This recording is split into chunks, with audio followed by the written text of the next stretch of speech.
4 Notícias. Oferecimento Unimar EAD. Tradição e qualidade ao seu alcance. Acesse unimar.br. Taust, faz toda a diferença. E Menin Engenharia. Destaques que você confere a partir de agora. 4 Notícias, a informação para você. As manchetes em nome de Unimar, Universidade de Marília, o seu futuro profissional garantido.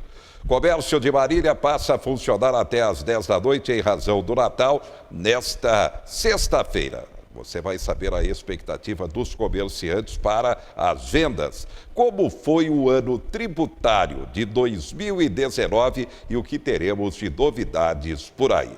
Também, preço da carne dispara, também o orçamento doméstico bastante afetado. Daqui a pouco uma matéria especial sobre esse tema. Saúde, como destaque, você estará conferindo a repercussão. Agora, medicamentos à base de maconha poderão ser vendidos nas farmácias, mas com receita médica. O plantio permanentemente proibido no Brasil. Também sai estatística classificando o Brasil em queda na formação educacional. Policial militar aposentado é encontrado morto em Garça. A polícia investiga. A partir de agora, 4 Notícias, a informação para você.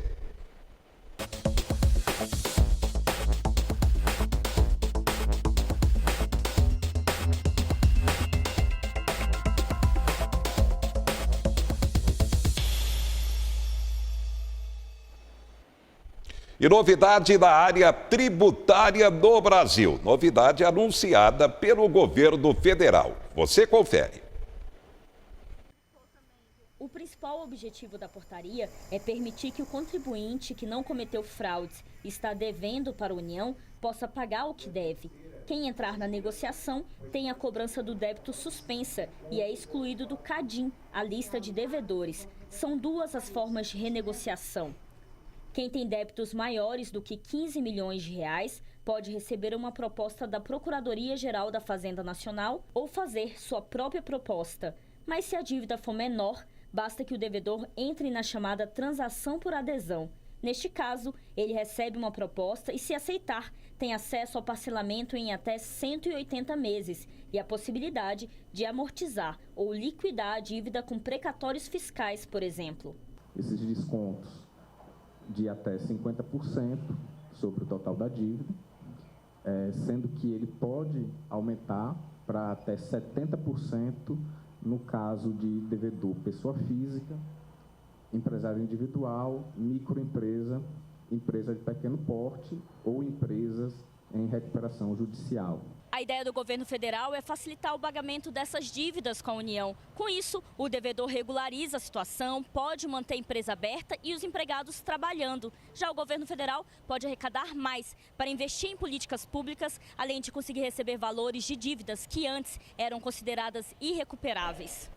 Muito bem, aqui no estúdio, nosso convidado para comentar essa questão e outras na esfera tributária, Ruberley Rocha Machado, delegado do Conselho Regional de Contabilidade do Estado de São Paulo. Ruberley, boa noite. Boa noite, Zé. É novidade? Na verdade, essa matéria ela foi noticiada e também através de medida provisória, já faz aproximadamente uns 30 dias, onde o governo ele espera arrecadar e espera a adimplência por parte dos contribuintes que possuem dívidas com a Procuradoria-Geral, em tese com a Receita Federal também, mas o que a gente observou é a regulamentação por parte da Procuradoria-Geral da Fazenda Nacional. Ela acabou de soltar essa regulamentação agora, essa semana. Então, nós vamos ter aí que fazer os estudos das regras tributárias, ver qual se aplica, os benefícios legais, porque tem... de acordo com as classes de devedores, se é que assim podemos chamar, nós temos benefícios maiores e benefícios menores. Ou seja, aqueles que, em tese, podem pagar menos, existe uma proposta melhor. E aqueles que podem pagar mais, esse programa de parcelamento ele se ajusta à condição econômica e financeira do contribuinte. Mas é um avanço, se nós pegarmos há tempos que o governo federal lançava os refis, refis 2000, refis da crise, refis da Copa, entretanto os refis, lança agora esse programa de parcelamento, onde há uma exclusividade entre a negociação contribuinte e governo, através da Procuradoria, para uma proposta que seja plausível para aquele contribuinte possa pagar e de maneira mais acertada, mais célere. Nos parece ser uma proposta muito boa. O que nós precisamos aguardar agora é os esclarecimentos dessas regulamentações, até para que nós possamos orientar cada classe de contribuinte da forma mais adequada. O ano tributário de 2009, sua avaliação, Huberley. Todas as expectativas que nós tínhamos para 2019, isso num cenário macro, ela não aconteceu como esperado, né? Nós esperávamos que com a ascensão do novo governo federal, nós teríamos aí um período de transição e, ato contínuo, a economia ia deslanchar. O que nós percebemos e podemos observar é que ela começa agora a dar sinais de recuperação. Então, nós tivemos aí momentos para os empresários de dificuldades, momentos que eles, principalmente com a questão de fontes de financiamento, capital de giro, agora que eles estão começando a se reestruturar. E quando nós olhamos para as fontes de financiamento, a linha de crédito mais rápida são os bancos, que os empresários acabam se recorrendo para enfrentar a crise. Ato contínuo, quando ele não consegue, ou ele não tem opção entre pagar o banco e pagar o fisco, ele vai seguramente deixar de pagar o fisco para manter essa adimplência junto às instituições financeiras. Embora hoje nós temos um sistema de cobrança entre todos os fiscos, federal, estadual, municipal, muito célere, quer dizer, se o contribuinte atrasar um ICMS, ali em média 90 dias ele está com um título protestado referente a essa dívida. Se ele atrasar dívida com a União, ele é incluso rapidamente no CADIM, na inscrição na dívida ativa, e também tem aí qualquer operação com linhas de créditos favorecidas, participação em licitação pública vedada, porque ele não está regular com a sua situação perante o fisco. Então, foi um ano difícil do ponto de vista de manutenção de faturamento.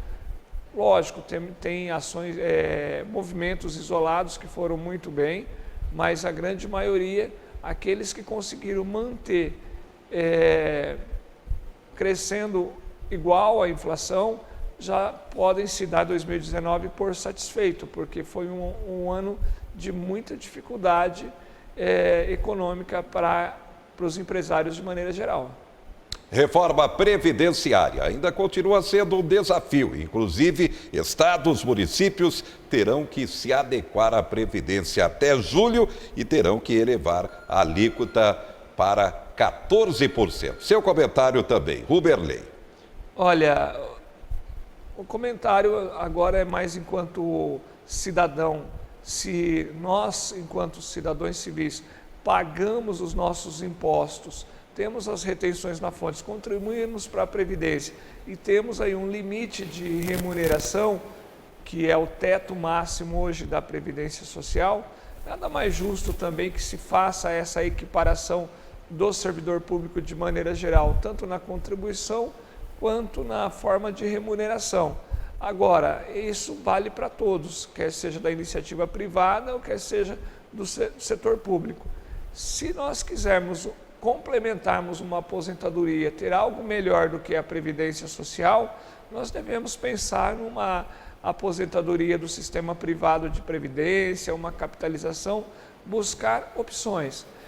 Eu me recordo, quando eu comecei a trabalhar em empresa de contabilidade, era comum o segurado da Previdência Social, do INSS, ele trabalhar a vida inteira recolhendo sobre uma contribuição mínima.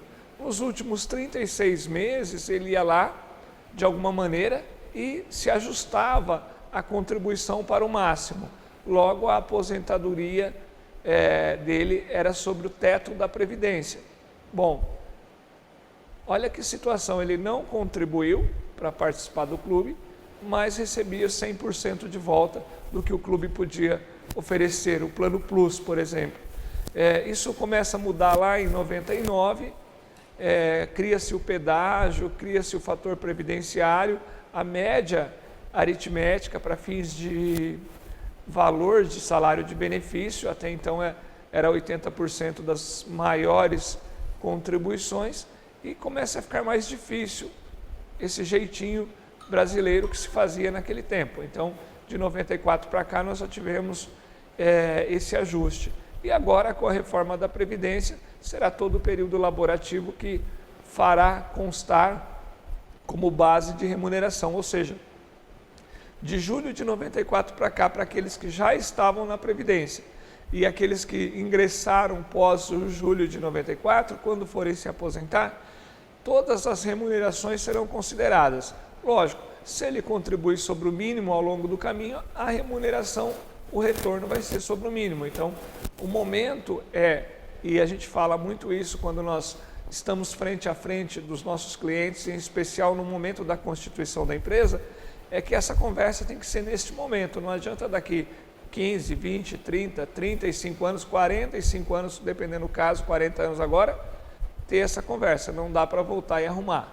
Tem que ser feito agora. Então, a orientação é para todos que estão na regra de transição, todos que estão ingressando na contribuição no sistema previdenciário público, é que pense com quanto querem se aposentar, porque não dá para discutir, não dá para mudar essa opção lá na frente. Destaque final, Roberley, inclusive alguma novidade em termos da tributação em Marília?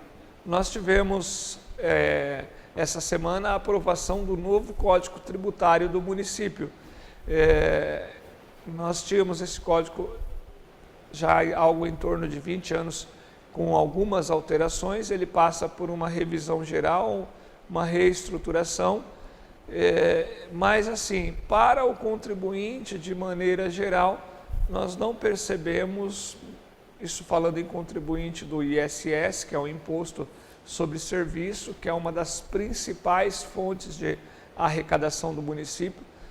É importante ressaltar, se cada munícipe soubesse que essa é a principal fonte de arrecadação, para todo serviço que ele contratasse, ele deveria solicitar o documento fiscal de prestação de serviço, porque é uma das maneiras que o fisco municipal pode lançar o imposto e cobrar, principalmente daqueles prestadores, não os verdadeiros, mas os pseudos microempreendedores individuais, que acabam se constituindo, promovendo uma verdadeira concorrência desleal, porque ali ele vai participar com aquele comerciante local que paga seus impostos, que tem ali as suas obrigações mensais, e ele acaba participando muitas vezes como microempreendedor individual, faturando igual a um comerciante local, mas não tem a carga tributária, não tem o compromisso que se tem uma empresa normal. Ou seja, quando eu deixo de pagar, de exigir nota fiscal de um empresário que é revenda, por exemplo,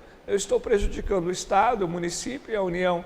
De um prestador de serviço, eu estou prejudicando direto o município. Então, quando nós escutamos falta dinheiro para obras públicas, para investimento, nós, enquanto cidadãos, também precisamos fazer a nossa parte e fiscalizar. Haja visto que até pela falta de caixa, muitos dos profissionais de fiscalização, os órgãos públicos não estão abrindo concurso, está usando-se muito da tecnologia, mas a gente sabe que é uma malha muito grande, não se dá para pegar todos, né?